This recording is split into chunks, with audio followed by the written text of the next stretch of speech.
Welcome to chapter 14. We're going to talk about long-term liabilities here. Focus is going to be on notes payable, but we're also going to talk about, sorry, not notes payable, installment notes or mortgages, as Pearson, for whatever reason, calls it. And then we're going to talk about bonds. So let's have a look at this. Okay. You can pause these to look at your learning objectives. I'm just going to skip past them, but you can pause the video. I'm not going to go into any of the appendices. Okay. All right, so long-term liabilities are anything that's going to be longer than a year, right? Unlike chapter 11 from 111, if you're in 112 right now, or if you're in 211, we just did that a little bit ago. We focused on current liabilities. Now we're looking at long-term liabilities. Liabilities are going to last longer than 20 or 12 months. Okay. A lot of the most common ones here, we show here long-term notes payable, mortgages payable. And while those are common, we also have bonds. Okay. And we're going to talk about bonds a little bit. So if we get a long-term note payable for the company and we're borrowing money from the bank or somewhere else that's going to give us this note, um, in this case, we signed for $20,000 note payable. It is due in 4 annual payments of $5,000 plus 6% interest each December 31st. What we're doing is we are getting an installment note here is what we're basically doing. We're going to debit the cash because we're getting $20,000. We're going to credit that notes payable. Long-term notes payable, we're going to do what they call an amortization schedule. I'm not sure I particularly like the word amortization in this situation because we're really not amortizing anything. We are just creating a table and how we're calculating our interest expense, our payment, and our principal. Okay. The payment is I guess what this is doing, let me look at this again because I think they're doing this as a simple way, and this is not really the way you do a long-term note payable. Oh, it's because we were giving them $5,000 is what we're basically paying them in plus interest. So this is a very simple way to do this, and this is not how anyone ever does this. Okay. So we're paying $5,000 plus interest. So we pay interest on the beginning balance, which was 6%. And so our interest expense over time is going to go down because our balance is going down. And so our total payment, and you can see this schedule here as it goes through. But again, I emphasize this is not really what we do. I don't even know why Pearson has it in here. So our first payment, we're going to debit the notes payable, the amount of the actual payment of the balance, and then the interest expense is a debit because it's an expense. And we're crediting cash because we're paying it out. So, and this is what they're calling a long-term note payable, but we're talking mortgage payables. These are installment notes. We pay it off in installments. And in this situation, our like if you ever had a car or a house loan, you realize that they don't just say, okay, we're going to take what you borrowed, divide it by the number of months, and then that's what you pay. They make you pay a number that's different. Okay. And that's kind of what is more typical. And so when we borrow the money in this situation, so let's read this. It says Smart Touch Learning purchases a building for 150,000, paying 40. Okay, so we paid $49,925. That's pretty random. Okay. Couldn't pay just 75 more dollars there, make it an even 50,000. Gotta leave that, to whatever. Anyway, we're gonna take out a mortgage or an installment note, and we're gonna have 6% interest on that. Um, this one says it's gonna be paid in 600 monthly dollar payments, which uh that's fine. Maybe that's why they left that there because they wanted it to be calculated. But they don't show you really how to calculate that, and that's kind of unfortunate because we do go into the time value of money tables. If you're not familiar with it, the present value interest tables, and we look for the one that is for an annuity, and we take the total amount that we owe, which is that $100,075. In fact, I don't want to see if I can, let's see if I can find something really quick online to show you.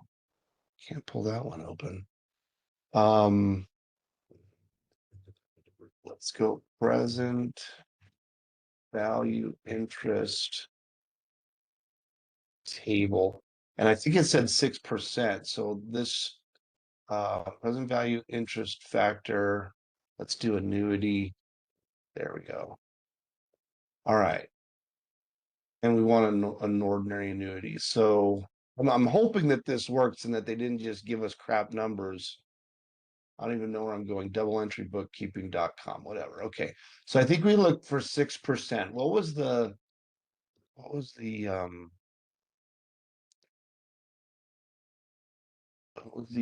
years?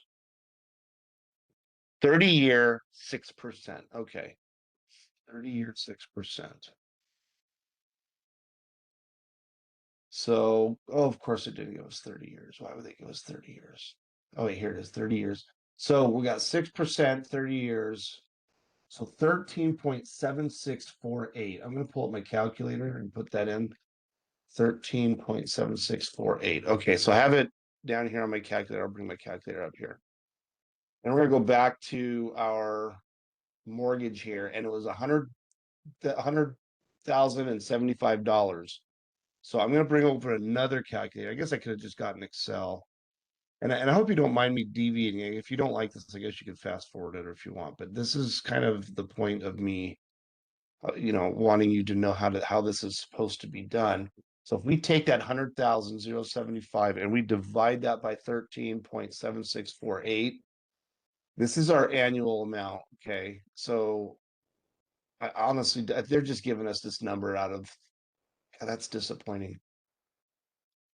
That's disappointing. Anyway, so our total payment here is going to be the 600,000, and they're taking simple interest. They're not even, yeah, they're just taking simple interest, and this is a table. I'm just gonna be straight. If this is how they're really doing it, this is not how you're going to do it on the homework. This is not how it actually works. But bottom line is, as you pay it off, you have a total payment, cash payment of $600.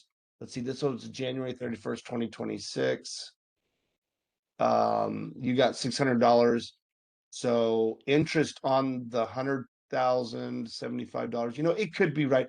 I would need to, you know what? I'm gonna pause the video. I can't do this. I've got to know if these guys are, because that was annual and I was just trying to estimate the monthly. Let me just in my head, let me just pause this.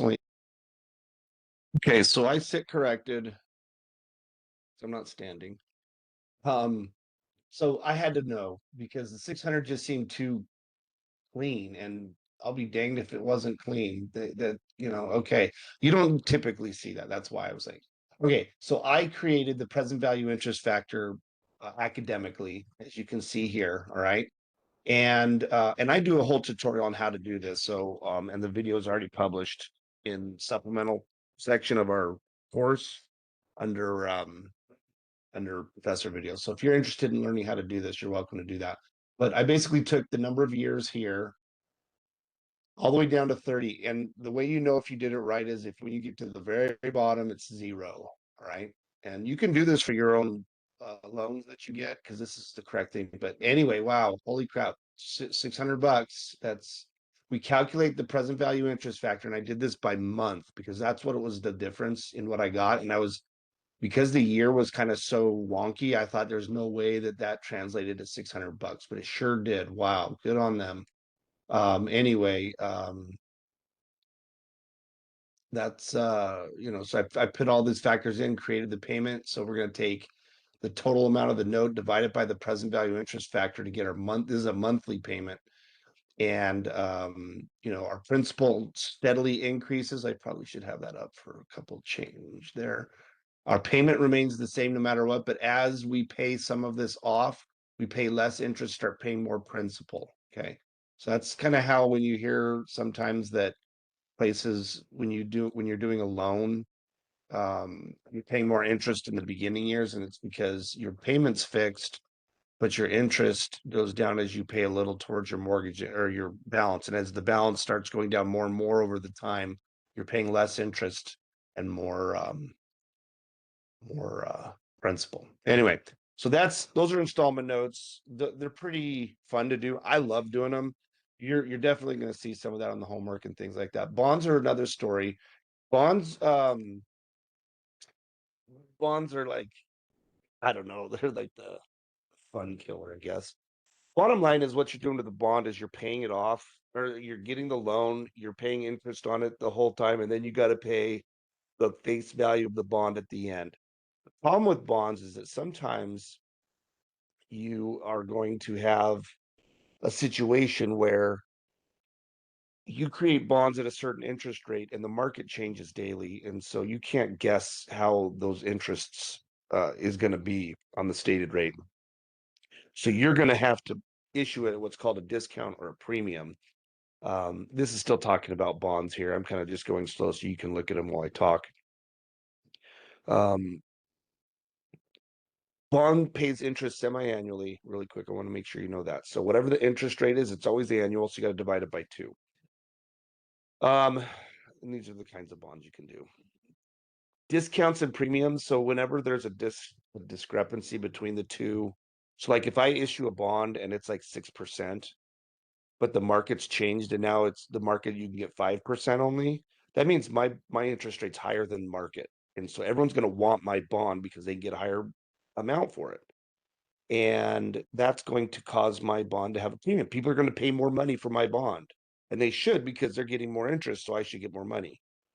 The converse or the reverse of that is that if the market goes up, mine's 6%, and the market you can get 7% on the market.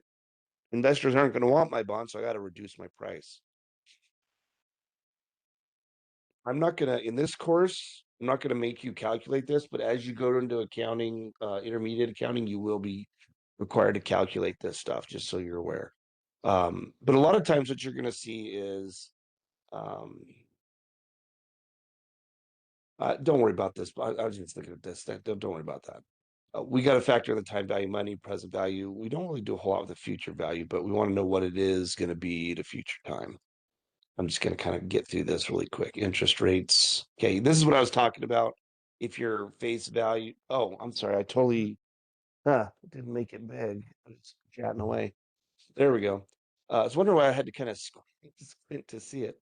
But if your market, this is going through what I already said. If your market rate's equal, it's at face value. If your market rate is higher than yours, then you got a discount. If your market rate is lower than your bond, then you can sell at a premium. Okay, that's what that's saying. I'll just wait to get to what I was talking about until we get to the slide. I know it's gonna do that. So what is the financial leverage regarding bonds versus stock? Okay, that's the big question here because in the chapter 13, we talked about issuing stock. Well, our earnings per share is going to be impacted because if we issue more stock, it's going to dilute our earnings per share. I shouldn't use that phrase because there is a diluted earnings per share concept. It's going to reduce our earnings per share on that. So some investors are going to be like, no, I don't want that. Some of the companies are not going to want that because they want the earnings per share to be higher. They want people to see they're getting their money back. But the thing is, when you issue common stock, you don't ever have to pay it back. You don't have a loan payment. But with the interest, the loan payment, everything, all that stuff is the loan expense or the interest expense on the loan tax deductible, whereas nothing related to a common stock is tax deductible. Which one do you do? It depends on what your goal is. Okay, do you want to have a higher earnings per share and expense to tax, but have a payment? Go for it. Do the bonds. If you don't care about earnings per share, you want no interest payments and don't care about the tax benefit of having those interest payments, okay, then do stock. It's your call, your company's call. Okay, so how do we do this when it's a face value? All right, again, I'm not going to make you guys calculate these, but as far as the bond discount and premium, like amortizing that and stuff like that, that's what I'm saying when I'm not saying when I'm saying not that you're not going to calculate it.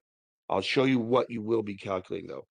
When you get bonds, it's just a simple transaction. It's a simple journal entry. You debit cash, you credit bonds payable. You're done. It's just all you got to do.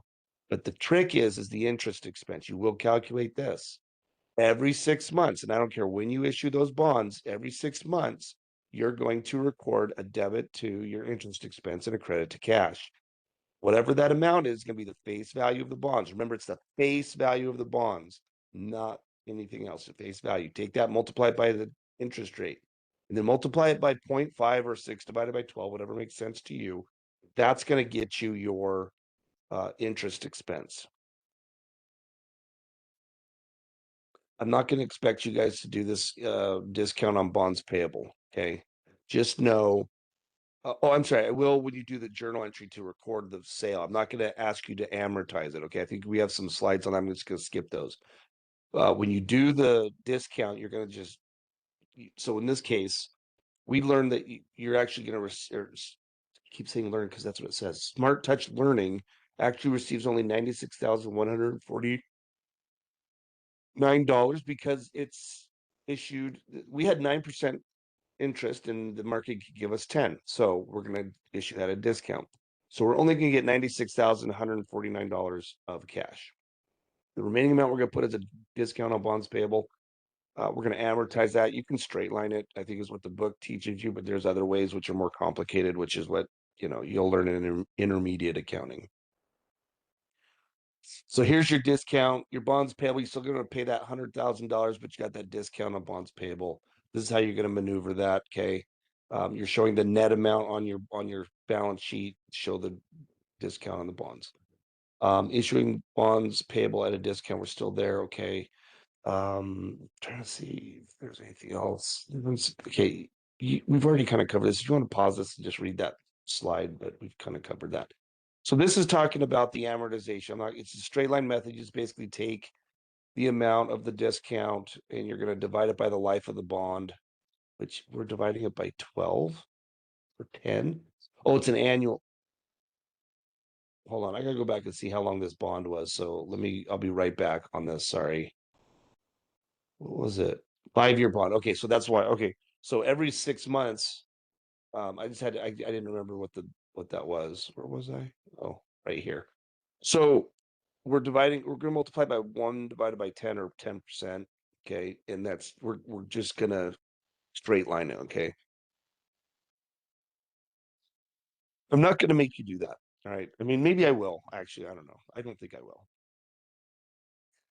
Sorry. I'm kind of wishy-washy on that. I typically won't. I think that's kind of an advanced thing for this course.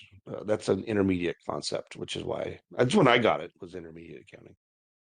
Okay. Oh, there's more straight line amortization. Bottom line is we gotta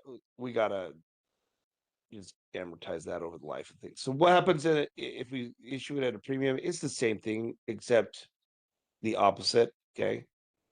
We're calling it an adjunct account because it's an account that is directly related to another account. Okay. We're adjuncting it. This time we're increasing the value. We're getting more money back because our interest rate is higher. See how it says right there that priced at 104.1. Whatever the amount of your bond is, when you see that number there, you multiply it by that. Your bond amount by the 1.04.1. That's the amount of cash you're getting. I don't think they did that for the discount. If they did, I didn't catch it, but that's how you know how much cash you're getting. So you can always calculate that. And then they're going to show you the same thing about what to do with the bonds payable. It's the exact same thing, except you're going to credit the bonds payable this time instead of doing that. And as you discount it or as you amortize it, you're gonna debit the bonds payable until you get to a zero balance. All right, now what happens when we retire bonds? Well, the first thing we want to do is pay the last interest payment, and then we're going to retire it at face value. But in this case, we're just showing you what it looks like to pay it off. It's fully done. Debit the bonds payable, credit cash, and you're done. Too easy. We're going to retire the bonds before maturity. Okay. Any discount, we got to reduce it by our carrying amount, calculate our carrying amount. And then we're going to subtract out our market price paid to retire the bonds. And then we're going to have a gain or a loss on the retirement. Okay. In this case, it's a gain. my focus for you guys on this chapter is just understand the bonds. I want you to understand the installment notes. That's really what's going to help you in your personal life as well as accounting. I really think that that's more important for you to focus on. So most of your stuff will be focused on that. So here's your balance sheet. How are liabilities reported on balance sheet on the liability section? I guess I don't know. Okay, debt to equity ratio to evaluate. It's a good time for your word right now. And let me get that for you. So your word is Angela, Angela. Alpha November Golf Echo Lima Alpha. Angela, Angela. Doesn't matter if you capitalize it or not, but that's your word. Angela, Angela. Debt to equity ratio, you're taking your total debt divided by total equity, find out what it is. That is your breakdown of what your capital structure is. How much debt do you have to total equity? Okay. Depending on how big you want that number, depending on what that number looks like to you or your company, will depend on your company. Some companies want to have a higher amount of debt to equity. Some want a lower amount of debt to equity. It just depends on the industry and the company. Okay. All right. So the rest of this chapter is going to be covering the appendices, which I'm not covering. Just going to cut through here really quick just to make sure there isn't. So here's your present value and annuity. This is what I was talking about, how to calculate that stuff, the payments and everything and stuff like that. I don't know why they're multiplying that one, but you're supposed to divide. But this is probably talking about a lot of other concepts that I'm just not gonna get into. Journalizing transactions. Yeah, not. I mean, you're welcome to go through that if you want. That I'm not gonna force you guys to do that. Anyway, I'm very happy this recording is less than 30 minutes. So make sure you put the word in that I just gave you a little bit ago, and we'll see you in the next chapter.